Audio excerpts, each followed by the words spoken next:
Courage the Cowardly Dog was one of the best shows ever made. There will never, ever be something made like this again. There are very few shows I feel like captured their own specific vibe that no one else has replicated. It's Courage the Cowardly Dog and, like, I don't know, Over the Garden Wall, especially when the music is like, come wayward soul. I work with my fucking dick. Courage was about a dog named Courage, his two elderly owners, and some creepy fucker that would freak me the fuck out. What have you done with my Eustace? Shut up, fat woman. I didn't know Dan Schneider worked on this. This is like one of the only kids shows I remember that has the main goal of making you fucking shit yourself, spraying doo-doo feces all over the walls and talk about it in therapy 20 years later, hooked up to a polygraph to make sure that freaky Fred shit is real.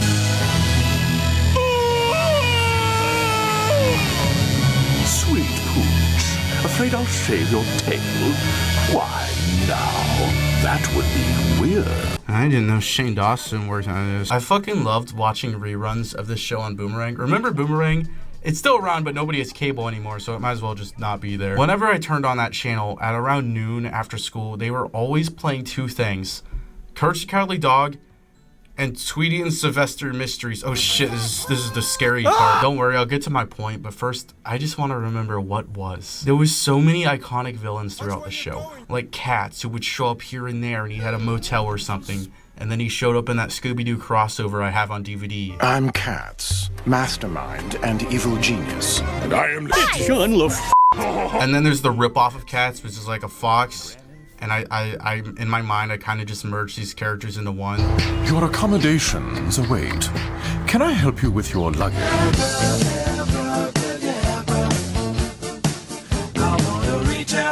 It wasn't just horror, there were so many weirdly melancholy or wholesome moments. Eustace was always the grumpy old bitch character that's seen in many pieces of media, but there was one episode that kind of humanized him, or at least showed him in a moment of weakness that always stuck with me. I don't have one.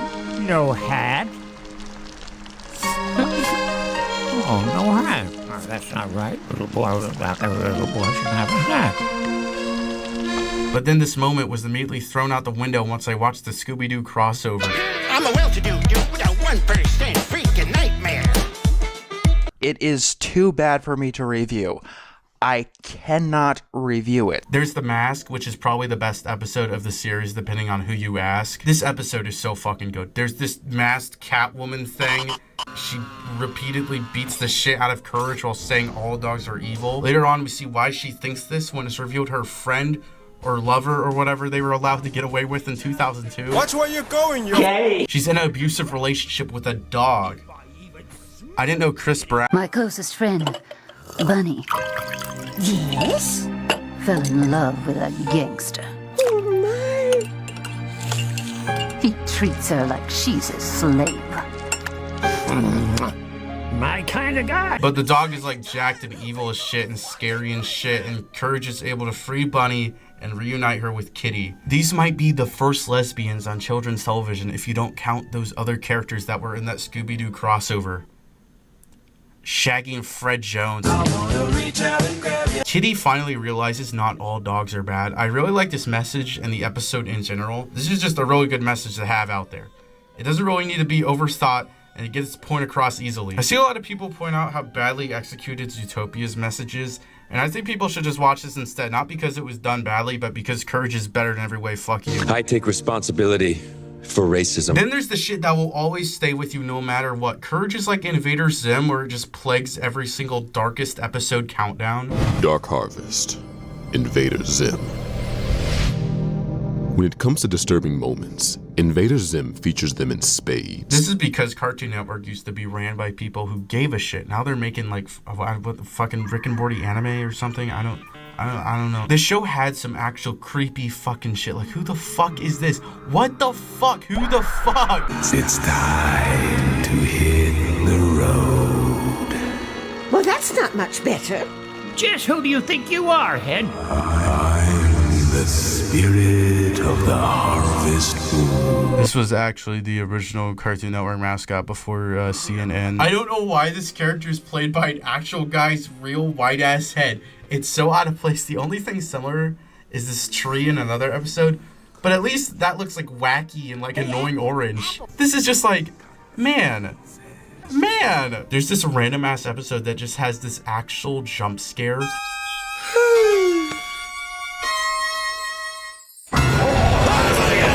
I honestly don't find this too bad, especially because it's literally just something from Pee-wee's Big Adventure. And last time I checked, the only time Pee-wee was scary is when he's next to you in a movie theater. And then there's King Ramses. Return the slab. What?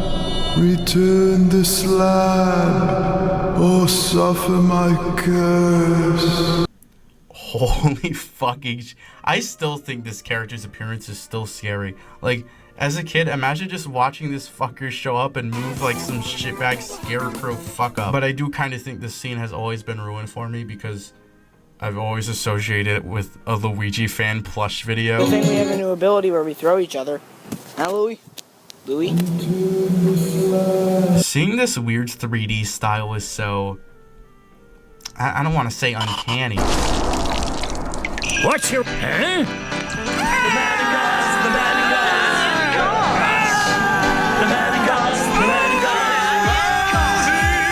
Oh shit, I didn't know Lemon Demon worked on this. But what's worse than this? Because I do have something worse.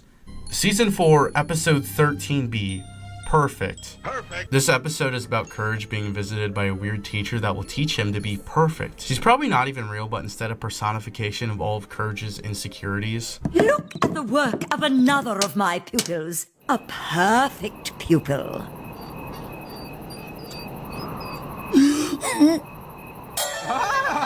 The goal of being perfect haunts Courage so much that he starts to have nightmares. The first one that plays is this. You're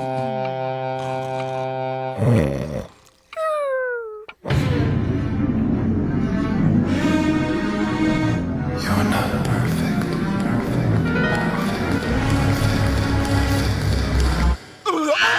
What the fuck is that? This moment is burned into my mind. It comes out of literally nowhere. There's more nightmares after this that aren't nearly as bad. So immediately being hit with this as the start of the sequence is so startling. It literally feels like the show is turned off and this thing is now taking over your TV. You are going to die. It feels like a hijacking. What the fuck am I looking at? What is this? A lot of fans call this thing a fetus, and I can see why. Why the adult face and the weird straw sound effects? Why is it waking up? It's like you're both catching each other off guard. The visual of this thing becomes even stranger when I realize it's actually supposed to be a bugle. Yeah, a bugle. Earlier in the episode, Eustace is fucking around with a bugle that Courage then sees as this. I think this thing completely fails at being a bugle, but the slight similarities in its design only makes it more fucking creepy. Genuinely, this thing has always freaked me out. I can't tell if this moment being so out of place is a genuine mistake or not. I don't even know if I like this thing or not now. Like, yeah, it's effective, but what the fuck is that? What the fuck? I came to watch funny purple dog and lesbians, not blue trumpet nightmare fetus. It's voiced by the show's creator, and it's just so calm in its delivery. You're not perfect.